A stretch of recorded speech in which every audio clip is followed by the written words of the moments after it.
Le gratte-ciel le plus controversé de Londres a failli faire fondre une rue entière. Le 20 Fenchurch Street, surnommé le Walkie-Talkie, culmine à 160 mètres au cœur de la city londonienne. Avec ses 37 étages et sa silhouette reconnaissable, il est rapidement devenu l'un des nouveaux symboles de la skyline britannique. Pourtant, peu avant son ouverture, en 2013, un problème inattendu apparaît. Les habitants de la rue Heathship remarquent quelque chose d'étrange. Les rétroviseurs de leur voiture fondent, la moquette d'un coiffeur voisin brûle. Un journaliste réussit même à faire frire un œuf sur le trottoir. La raison, la façade du bâtiment. Son architecte, Raphaël Vignoli, a conçu une surface concave entièrement recouverte de verre. Et cette courbure, par effet de concentration, transforme le bâtiment en un gigantesque miroir parabolique. Les rayons du soleil, réfléchis vers un point précis de la rue, atteignent des températures mesurées jusqu'à 90 degrés au sol. Le plus fou dans cette histoire, ce phénomène avait déjà été observé. 3 ans plus tôt, en 2010, le Vdara Hotel à Las Vegas, conçu par le même architecte, avec la même forme concave, causait exactement le même problème.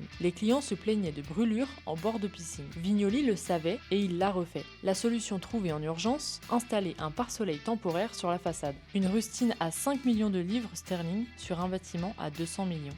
Le walkie-talkie, c'est une erreur de conception identifiée, documentée, publiée, et pourtant répétée. Sur un chantier, une erreur qu'on ne remonte pas reste une erreur qu'on va reproduire. Avec Funbeam, chaque observation est localisée, attribuée et suivie en 2D et en 3D, directement depuis le terrain. Et si vous aimez ce genre de format, abonnez-vous, d'autres vidéos arrivent pour raconter les histoires de construction les plus étonnantes et les projets d'ingénierie les plus improbables à travers le monde.